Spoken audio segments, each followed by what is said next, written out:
Boutique bijou d'or Mossi Elengi. Boutique bijou d'or Mossi. Voilà, couleur riche.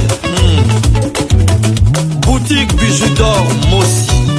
Boss, voilà, couleur riche. Boutique bijou d'or. Boutique bijou d'or Mossi Elengi.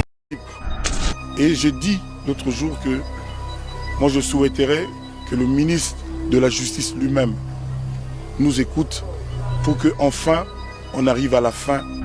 Je pense que là où il n'est pas content de ce qui est arrivé.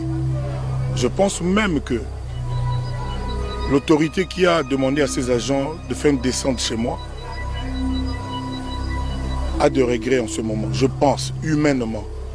Pour le reste, moi je suis confiant, j'aime mon pays et je serais fier de pouvoir dire devant des caméras du monde entier, Congo libre, Congo de la liberté. C'est pas ça la liberté.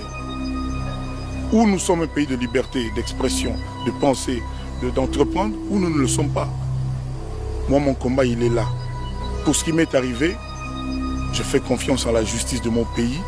Je sais que ces gens qui se sont comportés indignement, je ne suis sûr que ce n'est pas ce qu'on leur a dit de faire. J'attends qu'ils soient sanctionnés par la justice et rien d'autre. Déjà, il y a mon chauffeur qui est dans le coma. Comment est-ce que mon moral peut être? Jusqu'à présent, la personne qui a demandé à ses agents de venir chez moi et qui est au courant des dérapages qui ont eu lieu, exprimé. Peut-être qu'il a des regrets. Peut-être qu'il dénonce ça. Peut-être qu'il va le faire.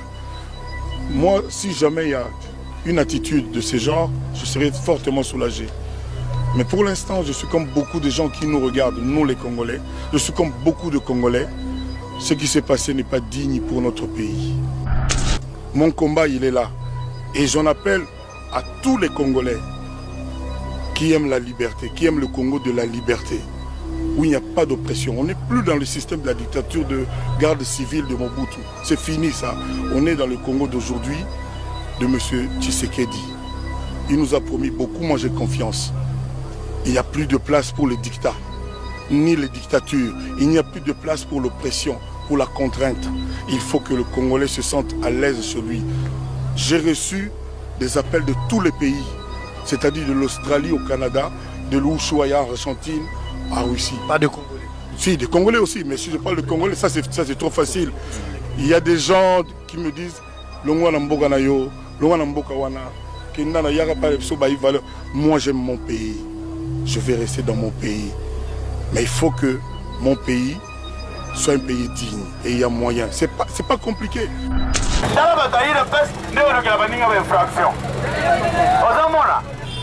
République démocratique du Congo et Zokindemabe. La République démocratique du Congo manque un leadership. Makambo États-Unis a imposé Bisso, pas imposé na Rwanda. Là, il faut avouer que la diplomatie rwandaise a primé. Kagame azali mire na diplomatie na ye. Mais moto azali comme tambusa na contradictoire. Ezali ndeko na biso to benga ta ndeko na biso. Po ndeko na bino ata abuka na lokolo. Azaka kande. Ndeko. Azaka kaboy ata azaboy. Azaka kande. Ndeko. Azaka ndeko na biso Congolais.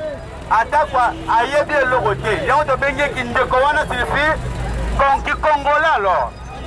Alors, ndeko na biso Fachi Beton.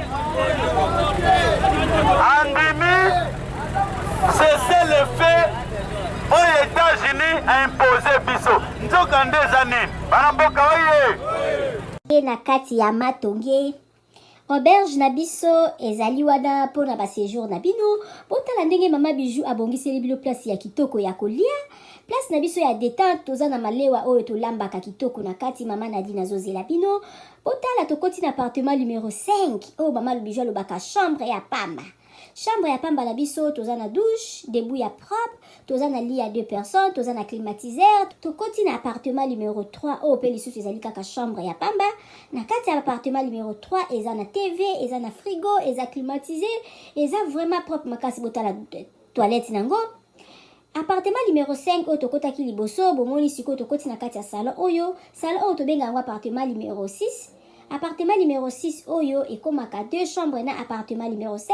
Bota la cuisine na biso ndenge eza kitoko. Toza na ba chambre salon cuisine, toza na chambre salon cuisine, toza na 2 chambres salon cuisine, toza pe na ba chambre simple.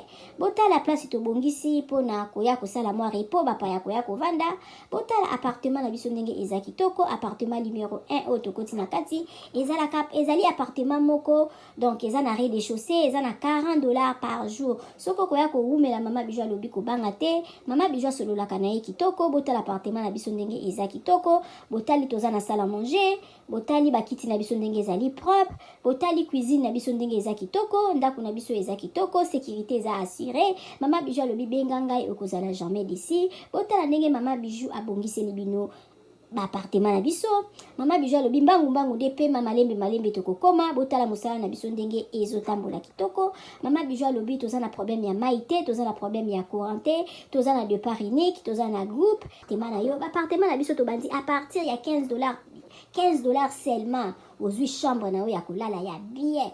Soki pe okoya kowumela koleka ba 3 mois chambre wana ya $15 tozorango kaka na $10 balobi ya boye bozwi wapi soki kaka epa na biso na matonge na irebu a 37 te. Mama bijou alobi solution eza epa na biso aboye nanu ezala te. Tosaleli bino boutique na kati ya auberge. Mama bijou alobi asali boutique na ye na kati ya auberge. Okoki kozala na posa ya komela vin okozwa vin na kati. Obosalaki mwa dodora na yo na poto okomona dodora na yo na kati ya auberge na biso. Mama bijou alobi obosanaki kado kobanga na yo te. Mama bijou azweli bino solution na kati ya auberge na biso oyo eza na matonge na irebu A37. Botala ba ombia, botala ba savon ya ombia ya mbuma, ya ombia ya mai. Botala mama bijou atie ba maquillage na tie ba anti-age. Mama bijou alobi kobongisa loposo eza place mosusu te kaka na matonge na irebu A37. Olingi osombela mutu mwa montre ya kopesa mutu kado okozwa na kati ya auberge na biso na boutique na biso oyo eza na matonge na irebu A37. Mama bijou alobi biso nde makambo tala toza na ba maquillage, toza na ba dentifrice, okoki kobosa na dentifrice na poto okozwa epa na biso tozali na ba papier mouchoir oyo ya original euti en direct na Allemagne. Botala toza même na ba bande hygiénique. Mama bijou alobi boutique na biso nde makambo. Boutique na biso eza na matonge na irebu A37. Okoki kobosa na yo chargeur na yo na poto kobanga na yo te. Mama bijou atie tina ba chargeur pona ko charger téléphone. Mama bijou akanisi bino na nyonso. Toza na ba coton-tige, toza na nyonso na nyonso. Okoki kobosa na eloko na poto kobanga te. Kaka place okolala place okosomba biloko. Epa na biso totekaka pirate te. Botala biloko na biso ndenge eza kitoko. Oza na posa kosala mutu kado yo oza na poto. Contactez mama bijou na numéro wana.